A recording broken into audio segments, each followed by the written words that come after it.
मेरा नाम काशिफ़ा और मेरा ताल्लुक़ पंजाब के शहर शेखपुरा के नोहाली इलाके से है, लेकिन मेरे वालिद साहब की नौकरी इस्लामाबाद में हो गई और मैं और मेरी फ़ैमिली वहाँ शिफ्ट हो गए। इन दिनों की बात है जब मैं 12वीं की इम्तिहान देकर फ़ारिग हुआ था और दोस्तों के साथ आवारा गर्दी और नेट के इस्तेमाल के अलावा कोई और ख़ास काम नहीं था।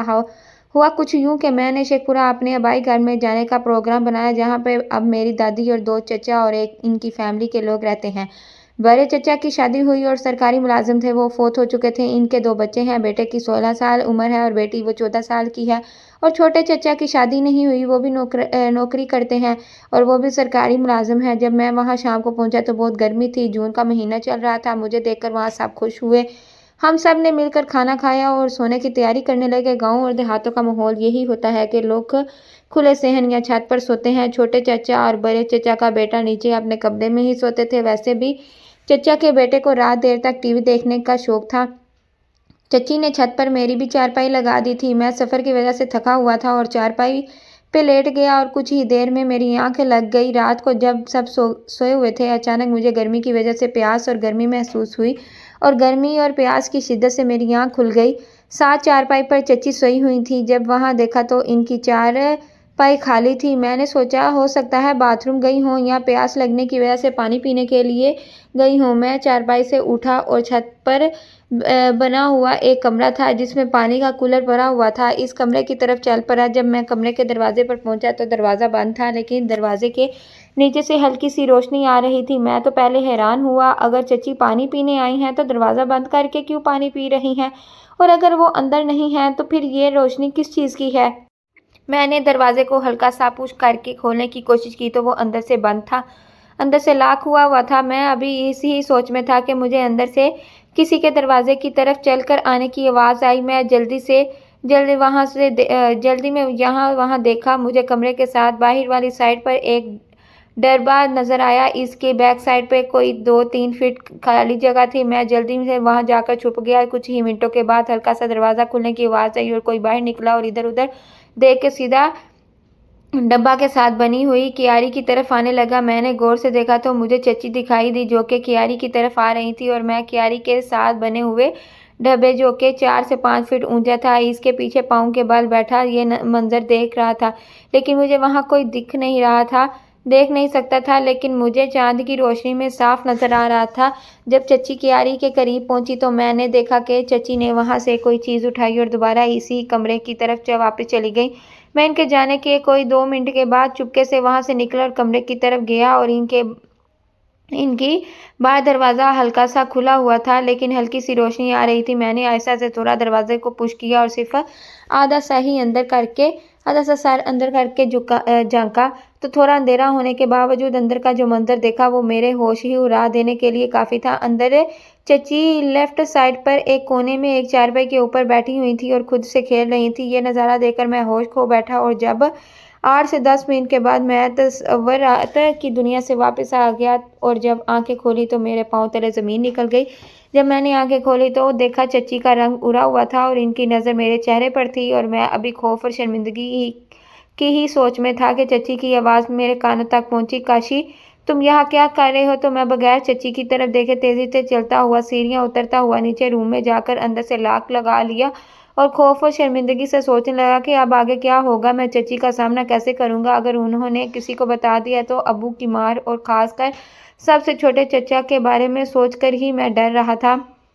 मेरे छोटे चचा सख्त तबीयत के मालिक थे और मैंने बचपन में इनसे बहुत दफ़ा मार खाई थी। मैं वहाँ निस्फ घंटे तक बैठा रहा और सोचता रहा और फिर हिम्मत करके उठा, मुंह हाथ धोया और दबे पाँव चलता हुआ छत पर आ गया और पहले चची की चारपाई देखी और तो वो दूसरी तरफ मुंह करके लेटी हुई थी। मैं चुपके से आकर बगैर कोई आवाज़ किए हुए अपनी चारपाई पर आके लेट गया और सुबह का इंतज़ार करते करते न जाने कब मेरी आंख लग गई और सो गया। सुबह हुई 9 बजे का वक्त था जब चची की बेटी ने मुझे आके जगाया कि काशी उठो, दादी और अम्मी नीचे नाश्ते के लिए बुला रही हैं। मैं आंखें मलता हुआ उठा और सीधा बाथरूम में घुस गया और नहा धो के नाश्ते के लिए सबके साथ बैठ गया। दादी और बच्चे भी नाश्ता कर रहे थे। छोटे चचा अखबार पढ़ रहे थे और साथ साथ नाश्ता भी कर रहे थे और चची किचन से चीज़ें लाकर नाश्ता लगा रही थी। मैं चोरी चोरी चची की तरफ ही देख रहा था। जब नाश्ता लग गया तो चची भी आकर नाश्ता करने लगी। जब मेरी और चची की नज़रें मिली तो हम दोनों ने नज़रें चुरा ली। हम दोनों एक दूसरे से नज़रें नहीं मिला पा रहे थे। मैं बार-बार चची की तरफ देख रहा था। अचानक चची ने मुझे कह आलूद नज़र से देखा तो मैं डर गया और मुँह नीचे करके नाश्ता करने लगा और एक अजीब-सा खौफ था दिल में कि चची ने नाश्ते के बाद अगर चचा को बता दिया तो मेरी खैर नहीं। आज इसी सोच में नवाला हलक से मुश्किल से उतर रहा था। मैं इन्हीं सोचों में गुम था कि चचा बोले, बच्चों बैग उठा लो, स्कूल जाने का वक्त हो गया है। और मुझे कहा, काशी बेटा शाम को ड्यूटी के बाद तुमसे बातें करेंगे।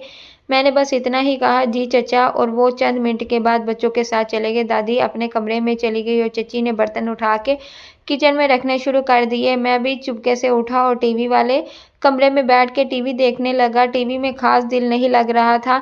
बार-बार एक ही बात दिमाग में आ रही थी कि अभी तक चची ने चचा को रात वाली बात नहीं बताई है क्या? लेकिन वो चचा को किसी भी टाइम बता देंगी तो फिर क्या होगा? बस यही खौफ मुझे खाए जा रहा था।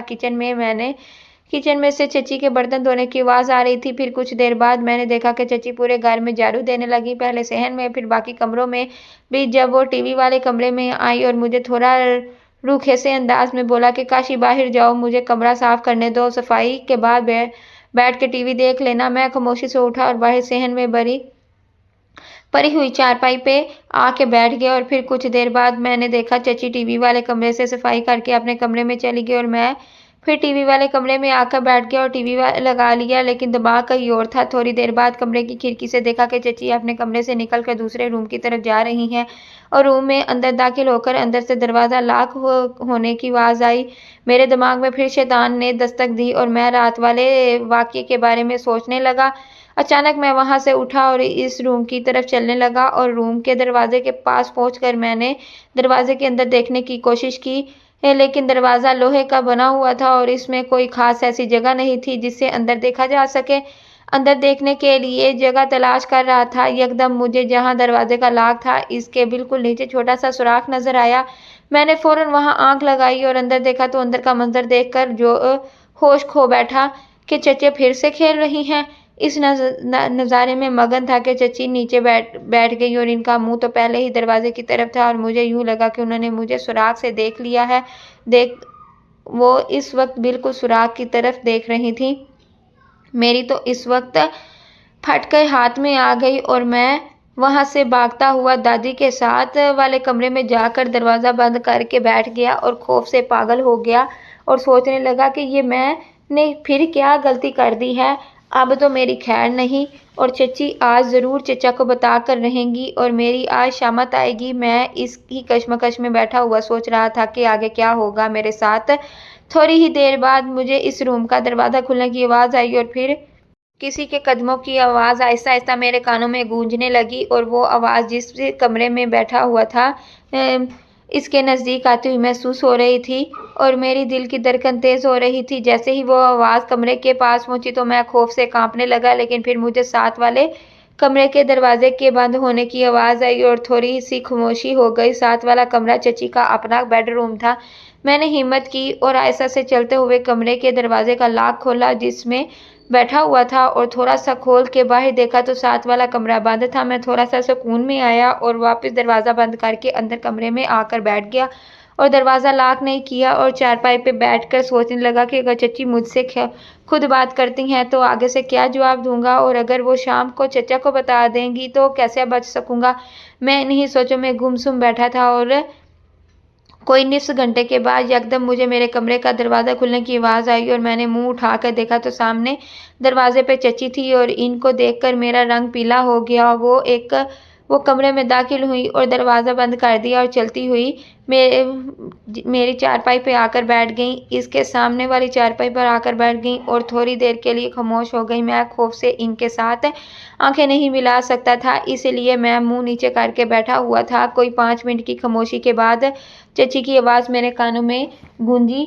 उन्होंने कहा, काशी तुम आखिर ऐसा क्यों कर रहे हो? शर्म नहीं आती? तुम रात को भी बगैर इजाज़त मेरे कमरे में आ गए और आज दूसरे रूम में भी ही हरकत की है। मैं तुम्हारी चची हूँ और तुम मुझे पर गंदी नज़र रखते हो। मैं बस इनकी बातें सुन रहा था, लेकिन आगे से जवाब देने की हिम्मत मुझ में नहीं थी। उन्होंने फिर सख्त लहजे में कहा, जवाब दो, आगे से बोलते क्यों नहीं? मैं अब इनको क्या जवाब देता? गलती मेरी अपनी थी। फिर चची बोली, आज मैं तुम्हारे चचा को शाम को बताऊंगी कि तुम अच्छे नहीं हो, ताकि वो तुम्हारे दिमाग से ये ख्याल निकाल सकें। इनकी बात सुनकर मैं डर गया और मैं फ़ौरन उठा और चची के पाँव में गिर गया और इनसे माफ़ी मांगने लगा और इनसे माफ़ी की भीख मांगने लगा और दोबारा से ऐसी हरकत ना करने की तौबा करने लगा और बार-बार इनसे कहने लगा, चची मुझे माफ़ कर दे, चचा को ना बताइएगा, मैं दोबारा कभी भी ऐसा नहीं करूँगा। थोड़ी देर बाद चची को मुझ पे रहम आ गया। उन्होंने कहा कि मैं आज तुम्हें माफ़ कर रही हूँ और चचा से भी बात नहीं करूँगी, लेकिन आइंदा ऐसी हरकत हुई तो याद रखना, मुझसे बुरा कोई नहीं होगा।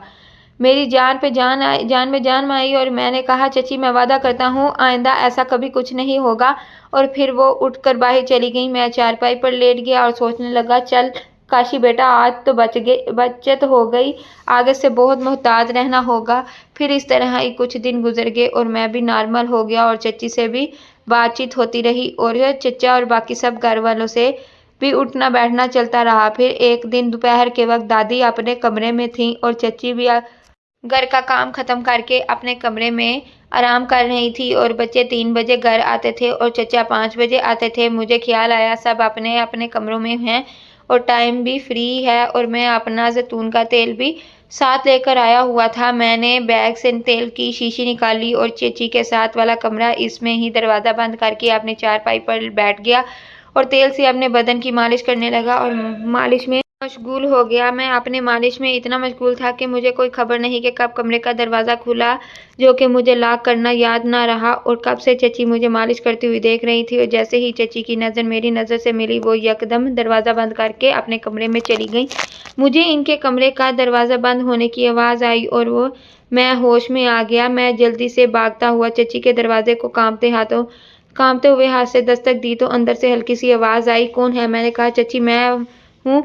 वो थोड़ा ऊंची आवाज़ में बोली, अभी तुम जाओ, मुझे तुमसे अभी कोई बात नहीं करनी। मैंने दोबारा उदास लहजे में कहा, चची बस एक दफ़ा मेरी बात सुन लें। थोड़ी सी खामोशी के बाद आवाज़ आई, आ जाओ। मैंने डरते डरते दरवाज़ा खोला और नज़रें झुकाए हुए अंदर दाखिल हुआ तो चची ने कहा, दरवाज़ा बंद कर दो। मैंने दरवाज़ा बंद कर दिया तो उन्होंने कहा, यहाँ बैठो, यहाँ आओ, बेड पे बैठो। मैं डरते डरते बैठ के दरवाज़ा दूसरे किनारे पर जाकर खड़ा हो गया। वो फिर बोली, बैठ जाओ। मैं चुप करके बैठ गया और खामोश हो गया। उन्होंने कहा, बोलो क्या कहना है? मैंने मस्कीन सी शक्ल बना के और आहिस्ता सी आवाज़ में कहा, चची मुझे माफ़ कर दें, मुझसे गलती हो गई है। तो वो आगे से बोली, काशी मुझे समझ नहीं आती कि तुम्हारे साथ मसला क्या है? तुम जब से आए हो अजीब सी हरकत कर रहे हो। बेटा ये सब कुछ ठीक नहीं है। अगर तुम्हारे चचा को पता चल गया तो तुम्हारी शामत आ जाएगी। मैं खामोशी से बैठा इनकी बातें सुन रहा था। दोबारा उन्होंने कहा, काशी तुम ये सब क्यों करते हो? कुछ तो अपना ख्याल करो। जो तुम हरकत अभी कर रहे थे ये तुम्हारे लिए ठीक नहीं है। तुम क्यों नहीं समझते हो? मैंने बहुत हल्की सी आवाज़ में कहा, मैं क्या करूं? चची ने फ़ौरन कहा, क्या कहा तुमने? मैं मज़ीद डर गया। चची बोली, बेटा ये सब कुछ ठीक नहीं है, तुम समझते क्यों नहीं हो? उन्होंने कहा, ये सब छोड़ दो। मैंने कहा, चची मैं कोशिश करूँगा दोबारा ना करूँ, लेकिन आप किसी को ना बताइएगा। उन्होंने कहा, ठीक है, तुम दोबारा नहीं करोगे तो मैं भी किसी को नहीं बताऊँगी। ये बात हम दोनों में रहेगी। मैंने कहा, शुक्रिया। तो मैं उठ कर बाहर चला गया और जाकर टीवी वाले कमरे में बैठ के टीवी देखने लगा। इस दिन फिर कुछ खास बात ना हुई। चचा के साथ रात बातें होती रहीं। वो पढ़ाई के मुतालिक पूछते रहे और मैं रात को सोने तक चची से कतराता रहा और दिन गुजर गया। अगले दिन मैं सुबह उठा और नाश्ता किया, सब अपने कामों में लग गए। मैं टीवी वाले कमरे में जाकर टीवी लगाकर बैठ गया। मैं टीवी देख रहा था कि कोई 22 घंटे बाद चची अपना काम ख़त्म करके टीवी वाले कमरे में आई। इस वक्त कोई 10:30 का टाइम था और आकर बोली, काशी बेटा ये पैसे लो और बाज़ार से जाकर दिन को पकाने के लिए सब्ज़ी ले आओ। और मुझे पैसे देकर जाने लगी तो दरवाजे के पास पहुंचकर दोबारा बोली कि घर की चाबी किचन के दरवाजे के साथ कील पर लटकी हुई है, जाते हुए ले जाना। हो सकता है जब तुम वापस आओ तो मैं बाथरूम में हूँ, तो तुम दरवाज़ा खुद ही बाहर से खोल के अंदर आ जाना। मैंने कहा, जी ठीक है, और वो अपने कमरे में चली गई और मैं वहाँ से उठ उठकर चाबी ली और बाहर की तरफ निकल गया। यहाँ आपको बताता हूँ चलूँ कि बाज़ार हमारे घर से कोई तकरीबन 1 किलोमीटर दूर था। आने और जाने और सब्ज़ी खरीदने में तकरीबन 2 घंटे लगने थे और मैं पैदल ही चलने का सोचा और टाइम भी गुजर जाना था और बाज़ार की तरफ निकल गया। मैं घर से कोई थोड़ी दूर ही आया था कि मेरे पीछे से मोटर बाइक आई और मेरे पास आकर रुकी। मैंने गौर किया तो वो हमारा हमसाया था नदीम चचा। मुझे देखकर रुक गए थे और मुझसे बोले, काशी बेटा कहाँ जा रहे हो? मैंने कहा चचा बाज़ार जा रहा हूँ सब्ज़ी लेने। तो वो आगे से बोले, आओ बैठो बेटा, मैं भी बाज़ार ही जा रहा हूँ, मेडिकल स्टोर से दवाई लेनी थी। मैं इनके साथ बैठ गया और हम बाज़ार चले गए। वहाँ से मैंने सब्ज़ी ली और चचा ने भी दवाई ली और हम कोई तकरीबन 30 मिनट में ही वापस आ गए और उन्होंने मुझे मेरे घर के सामने उतारा। मैंने इनका शुक्रिया अदा किया और वो अपने घर चले गए। मैं अपने दरवाजे पर खड़ा और घंटी भी बज देने लगा तो मुझे याद आया कि मेरे पास चाबी जो है और वो वैसे भी चची बाथरूम में नहा रही होंगी। मैंने सब्ज़ी का थैला नीचे रखा और जेब से चाबी निकाल के दरवाज़ा खोला और सब्ज़ी का थैला उठाकर अंदर दाखिल हो गया। जब मैं अंदर दाखिल हुआ तो सेहन में मुझे मोटर बाइक की खड़ी नज़र आई। मैंने गौर किया तो हैरान हुआ, चची की मोटर बाइक तो ये नहीं है चचा की, और वो इस टाइम घर नहीं हो सकते। वो तो ड्यूटी पर गए हुए थे और वो शाम को 5 बजे आते थे। तो ये किसकी मोटर बाइक है? खैर मैंने दरवाज़ा बंद किया और सब्ज़ी वाला थैला उठा के किचन में रखा और चाबी भी कील के साथ दोबारा लटका दी और किचन में रखी फ्रिज में से ठंडा पानी पिया और फिर टीवी वाले कमरे की तरफ चल पड़ा। जब मैं किचन से निकलकर चची के कमरा जो कि किचन के साथ बना हुआ था वहाँ से गुजरा तो मुझे इनके कमरे के दरवाजे के पास से अजीब सी हल्की हल्की आवाज़ें आ रही थी जो मैं चौंक गया और एक साइड पे हटकर खड़ा होकर सोचने लगा कि ये किसकी आवाज़ें हैं। मैंने देखा दरवाज़ा भी बंद है। मैंने आहिस्ता से दरवाजे का हैंडल घुमाकर खोल कर देखने की कोशिश की तो मायूस हुआ, दरवाज़ा अंदर से लॉक था। मैं डर भी रहा था और सोच रहा था कि अंदर कैसे देखूं कि अंदर से किस चीज़ की आवाज़ आ रही है। फिर मैं कमरे की खिड़की की तरफ लपका कि हो सकता है कि वहाँ से अंदर देख सकूं। जब मैंने खिड़की के पास देखा तो मुझे खिड़की के दूसरे कोने से पर्दा थोड़ा सा हटा हुआ नज़र आया। मैंने बहुत ही एहतियात से अंदर देखने की कोशिश करने लगा। अब की दफ़ा मैं कोई रिस्क नहीं लेना चाहता था। जैसे ही मैंने इस जगह से अंदर देखा तो अंदर का मंजर देखकर मैं अपने हवास खो बैठा, क्योंकि अंदर का मंजर मेरे लिए दिल दहला देने के लिए काफ़ी था। अंदर मैंने देखा सामने सोफ़ा पर चची का कज़न मामू का बेटा शौकत, जो कि शेखपुरा में सरकारी स्कूल का उस्ताद था, वो सोफ़े पर बैठा हुआ था और चची इसके साथ बैठी हुई थी और एक दूसरे से प्यार कर रहे थे। और अचानक चची की नज़र सीधी खिड़की पर पड़ी और इनके चेहरे की रंगत हवाइयाँ उड़ गईं और मैं वहाँ से भागता हुआ दरवाज़ा खोलकर घर से बाहर चला गया।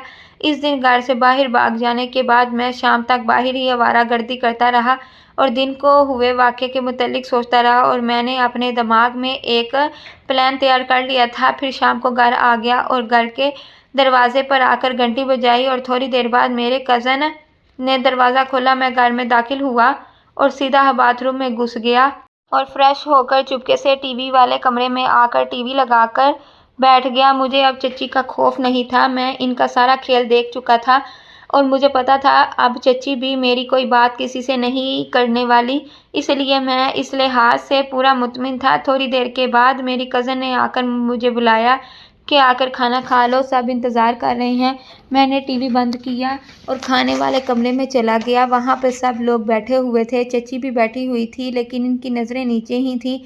मैं खाने के दौरान बार बार चची को देखता रहा लेकिन चची मेरे साथ आंखें नहीं मिला रही थी। फिर जैसे ही खाना ख़त्म हुआ और चची बर्तन उठा के किचन में रखने लगी और चचा ने टीवी वाले कमरे में जाकर टीवी पे खबरें लगा ली और बच्चे अपनी पढ़ाई करने लगे। दादी अपने कमरे में नमाज़ पढ़ने चली गई।